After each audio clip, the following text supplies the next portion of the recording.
Voilà, nous continuons la petite avancée à partir du livre de Jean Dresch qu'il a écrit en 1945, enfin publié en 1945, et qui s'intitule De la Révolution française à la Révolution hitlérienne. Et dans cet ouvrage, je m'intéresse essentiellement à la partie qu'il consacre à Nietzsche et à Wagner. Donc on est sur la partie Nietzsche, on a vu au début la partie un petit peu qu'il consacrait à Wagner. Et donc cette lecture est en lien avec la théorie de la mécanique universelle du site internet mécaniqueuniverselle.net, selon laquelle l'humanité est destinée à atteindre son ultime perfection.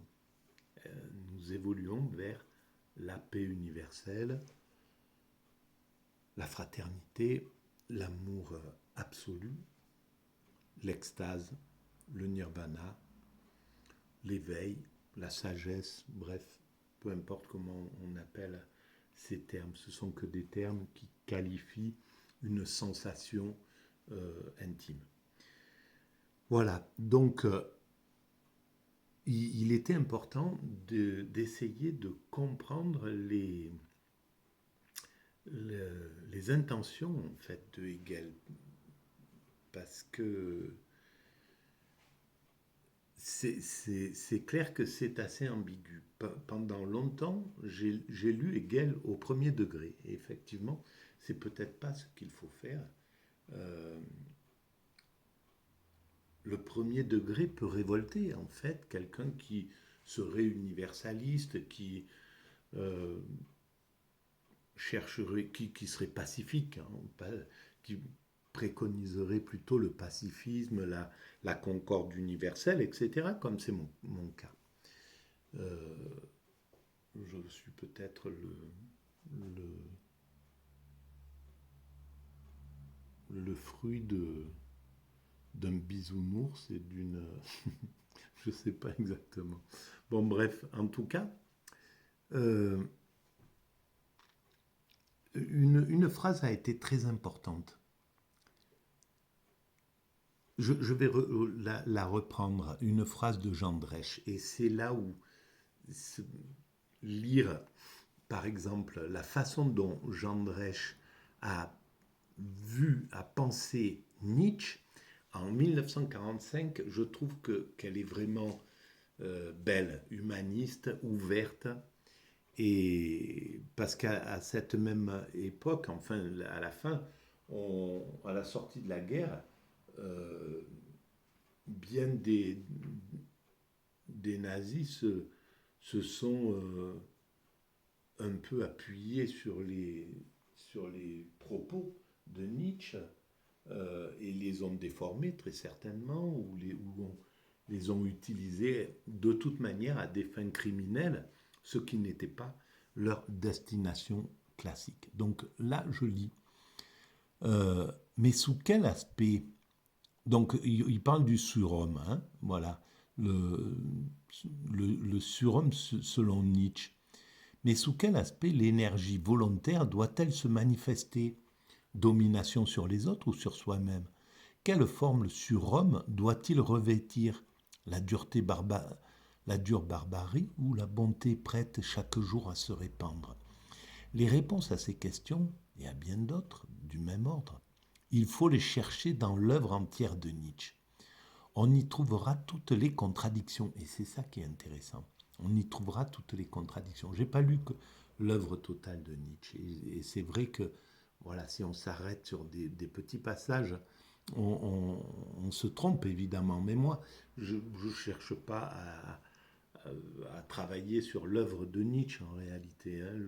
L'œuvre de Nietzsche me sert d'appui pour préciser la théorie que je défends. Et qui, à mon sens, voilà, correspond mieux à ce que l'humanité au niveau de conscience que l'humanité a atteint aujourd'hui. Voilà, on n'est plus à la période euh, où vivait Nietzsche et où, par exemple, le pan-germanisme, le, le nationalisme, tout ça avait une densité, une force vraiment importante. Même l'idée de la guerre, etc., elle avait une autre dimension. Donc nous sommes à un autre moment du parcours de l'humanité, et comme selon moi l'humanité va vers la paix universelle, donc je m'appuie sur Nietzsche, mais ce n'est pas pour essayer d'expliquer Nietzsche. Je pense que si vous vous intéressez vraiment à Nietzsche, il faut lire tout Nietzsche, le maximum, et puis se faire une idée de son parcours. Voilà, et ça c'est pour ceux qui s'intéressent vraiment à Nietzsche. Là, on est sur la mécanique universelle en somme. Voilà. Donc, Nietzsche, on y trouvera donc toutes les contradictions et c'est ce qui en fait le stimulant incomparable de la pensée. C'est clair qu'il faut lire Nietzsche avec une ouverture d'esprit totale, à mon sens. Donc je ne me souviens plus où j'en étais, mais je vais continuer ma lecture. Voilà, je pense que j'en étais là.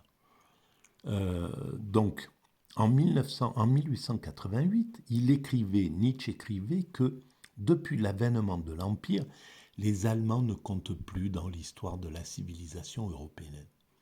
Et il ajoutait « Je ne crois qu'à la culture française ». Et là, je vous renvoie à l'écoute de la vidéo précédente pour plus de précision sur ce thème-là, justement. Pourquoi la culture française à l'époque était plus intéressante, plus importante que la culture allemande. Pourquoi on pourrait faire un parallèle avec Sparte et Athènes. Voilà. Sparte, c'était les Allemands et Athènes, c'était la France. Et effectivement, je pense que Nietzsche ne se trompait pas. Donc je continue. Si loin que s'étend l'Allemagne, elle étouffe la culture. C'est la guerre qui a libéré l'esprit en France. Et donc je découvre en même temps, hein, je ne l'ai pas lu avant ces passages. Donc si loin que s'étend l'Allemagne, elle étouffe la culture. C'est la guerre qui a libéré l'esprit en France. Il a horreur du nationalisme étroit et veut que l'Allemand s'efforce de devenir un bon Européen. L'Allemand manque de noblesse et de goût. Il n'est pas psychologue, il se plaît à l'obéissance. Son protestantisme est plébéien. Voilà ce que pensait Nietzsche apparemment. Nietzsche croit certes aux vertus viriles de l'Allemagne. Il a confiance dans son avenir, mais à condition qu'elle change. Ce n'est pas à la force brutale et au succès matériel qu'il pense. Les Allemands se figurent que la force se manifeste nécessairement par la dureté et la cruauté. Ils se soumettent alors volontiers et avec admiration. C'est exactement ce qu'ils ont fait avec le nazisme. Ils goûtent la terreur avec dévotion. Voilà, on peut... on peut retrouver ça partout. Hein. Il suffit qu'un groupe de criminels prenne le pouvoir quelque part pour se retrouver avec ce genre de problème. Ce n'est pas spécifique à l'Allemagne. Il ne croit pas aisément qu'il y ait de la force dans la mansuétude et dans le silence. La volonté de puissance de Nietzsche est faite de noblesse et de hauteur de pensée. Son surhomme appartient à une aristocratie intellectuelle, morale et artistique. Ce qu'il apprécie dans un peuple, c'est la qualité de culture. L'Allemagne au-dessus de tout, écrivait-il dans un de ses derniers ouvrages. La volonté de puissance, c'est peut-être le mot d'ordre le plus absurde qu'ait jamais été donné. L'Allemagne au-dessus de tout, écrivait-il dans un de ses derniers ouvrages dans la volonté de puissance, c'est peut-être le mot d'ordre le plus absurde qui ait jamais été donné. Et donc voilà, c'est peut-être ce qu'on pourrait dire aujourd'hui des systèmes qui pensent qu'ils doivent dominer. Je ne sais pas si ça veut dire ça, America First, America d'abord, ou est-ce que c'est par égoïsme simplement que cette phrase est dite, mais toute idée impérialiste a ses limites, quoi, hein, c'est clair. Et donc on doit changer, on doit passer sur un système beaucoup plus universaliste qui tient compte de tout le monde. Et l'ensemble des peuples réclament maintenant, voilà, en Afrique, ils sont conscients de ce qui se passe. Ils veulent l'égalité, ils veulent la liberté, ils veulent vivre comme toute la planète.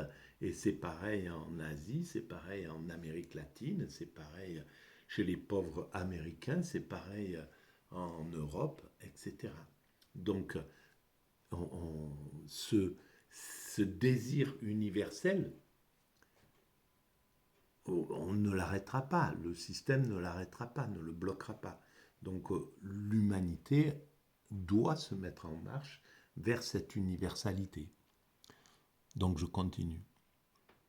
Voilà ce que je me demande si l'Allemagne ne vaut pas et ne représente pas quelque chose qui soit d'une valeur supérieure à ce que les autres puissances ont représenté jusqu'ici.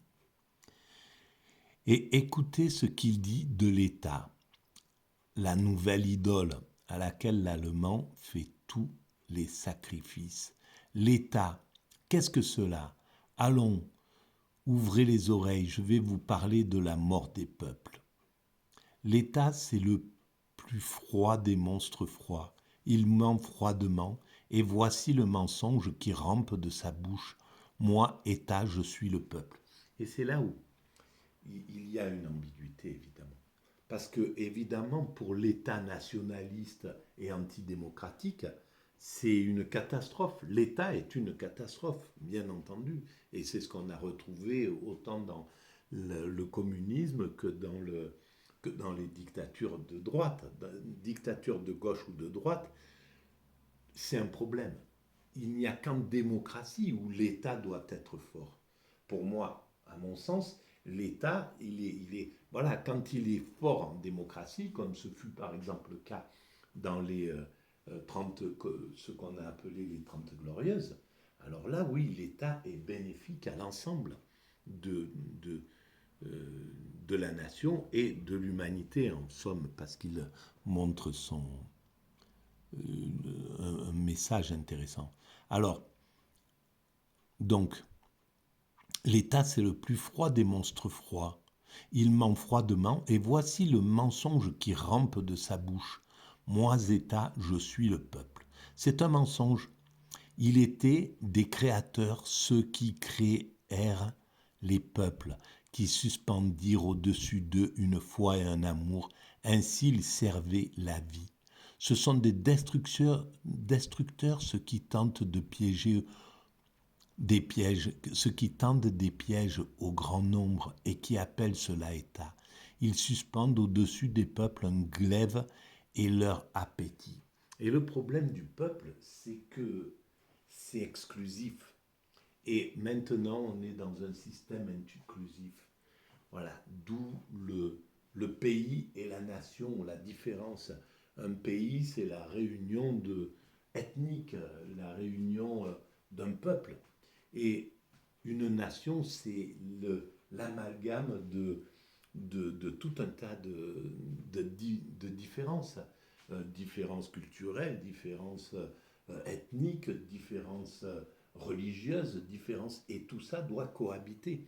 Donc ça, c'est quand même au-dessus. La nation est au-dessus du pays et de l'idée de peuple. L'idée de peuple, le problème, c'est que voilà, il faut voir ce qu'elle a donné.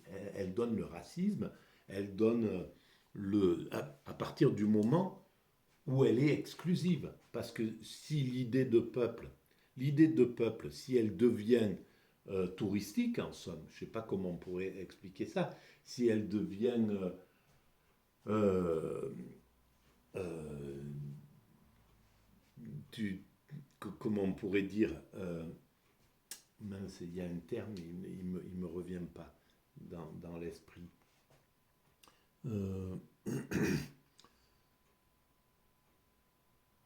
Folklorique, voilà. Si elle devient, si l'idée de peuple devient est folklorique, c'est-à-dire que oui, voilà, un peuple, il a des traditions, il a des façons de faire les choses. On va à la rencontre de notre peuple, on apprend de lui, on voit, voilà, c'est un échange fraternel. C'est génial, évidemment, c'est super. Et c'est peut-être ce qu'ont réussi à faire l'URSS à l'époque où tous les peuples étaient réunis derrière cette URSS. Au moins, il y avait cette tentative, je veux dire. Mais si c'est un peuple exclusif, si c'est un peuple inclusif, c'est une chose. Si c'est un peuple exclusif, c'est vraiment autre chose. Et c'est malheureusement ce qu'il s'est passé, et tout simplement parce que et là, Hegel a été mal compris. Et peut-être Hegel a fait, dans ses excès de parole, de langage aussi, a donné du grain à moudre à ce nationalisme, à ce désir de peuple exclusif qui disait que le peuple germain, que les Allemands étaient des surhommes et qu'à côté il y avait les Slaves qui étaient des esclaves potentiels. Voilà. Donc avec tout ce que ça comporte d'horreur, parce qu'en définitive c'est l'idée de peuple qui a fait, à mon sens, pour une grande part, le fait de tout ce qui s'est passé en 39, 40, pendant cette période, pendant la période nazie. C'est parce que le peuple allemand voulait être pur qu'il a voulu exterminer les juifs, qu'il a voulu exterminer euh, les handicapés, les homosexuels, les tziganes, etc. Donc, on voit à quel point, et c'est parce qu'il s'est basé sur le peuple exclusif, qu'il a fait la guerre et qu'il se foutait complètement des ravages qu'il a commis autour de lui, en Pologne, en Tchécoslovaquie, jusqu'en Russie, en France, etc. Il n'y avait pas de... voilà, son peuple était prédominant. Et là, c'est un gros problème à mon sens. Donc, on continue. Ce sont des destructeurs, ceux qui tendent les pièges au grand nombre et qui appellent cela État. Ils suspendent au-dessus des peuples un glaive et leurs appétits. Et là, ça ne va pas. L'appétit du peuple, non. Voilà, l'appétit du peuple allemand, si c'est sur le modèle du national-socialisme qui s'est imposé, on voit la terreur que c'est. Donc ça, c'était dans Ainsi parlait Zarathustra. Peut-on prononcer plus éloquente condamnation de l'État national-socialiste? S'il condamne l'État national-socialiste, là, c'est une chose. Mais oui, d'accord, de l'État national-socialiste, mais au fond, l'État national-socialiste des nazis, il était basé sur le peuple. C'était vraiment le peuple qui était prédominant. L'État, il a été là pour organiser le peuple et organiser la cruauté qu'il allait engendrer. Donc là, je ne suis pas tout à fait d'accord avec ça. Assurément, si Nietzsche avait vécu encore en 1933, il aurait dû quitter l'Allemagne. Euh, c'est ambigu là quand même, à mon sens. Hein. Voilà. Bon, en tout cas, on voit que le principe démocratique euh, est quand même le fondement de notre humanité. Et c'est quelque chose qui doit être absolument préservé. Il faudra donc réfléchir à pourquoi les démocraties se corrompent comme elles sont en train de se corrompre. Qu'est-ce qui fait qu'une démocratie va laisser passer l'oligarchie? Et donc c'est l'oligarchie qui corrompt la démocratie, il ne faut pas se leurrer. Et donc pourquoi on en arrive à quelque chose comme nous sommes en train de vivre? Parce que si la démocratie conduit au nationalisme, on a du souci à se faire. Parce que derrière le nationalisme, il y a l'idée de peuple, il y a l'idée de voilà, d'exclusion de ce qui n'est pas le peuple, et même si c'est pas dit verbalisé clairement par le principe nationaliste, c'est bien sous-entendu, c'est bien présent là dans le mouvement. Et donc ça s'oppose tout à fait à la vision de la mécanique universelle qui va vers l'universalité. Voilà, si on étend le temps, dans 100, 200, 300 ans, il faudra encore du temps pour évoluer, mais on est sur cette route-là. On construit inconsciemment cette route-là, et irrésistiblement, nous irons vers cette ultime perfection qui est l'unité du genre humain. Il n'y a pas photo, on est condamné, l'humanité est pas condamnée, parce que ça ne serait pas le terme, mais elle est vouée à atteindre cette ultime perfection, à faire un paradis sur cette terre. Voilà, c'est pas le paradis, c'est pas d'où nous venons, c'est où nous allons en réalité. Voilà, d'où nous venons, nous étions des primates naturels. Alors oui, sous un certain angle, ça a l'air d'être un paradis, mais quand on suit une troupe de chimpanzés quotidiennement, on voit le nombre de bagarres, de violences, etc., de peur, d'angoisse, de trucs qui se vivent. Et donc, on a bien fait de quitter ce régime pour, la, pour les lois de la nature, les lois de la culture, les lois de la nature pour les lois de la culture. Et cette chrysalide qu'on est en train de réaliser, elle est destinée à atteindre son ultime perfection, le paradis sur terre. Voilà, je vous remercie de votre écoute, et puis je vous souhaite une bonne fin de soirée. Je pense que je vais arrêter là quand même, parce que j'en ai fait un peu beaucoup aujourd'hui. À bientôt, merci.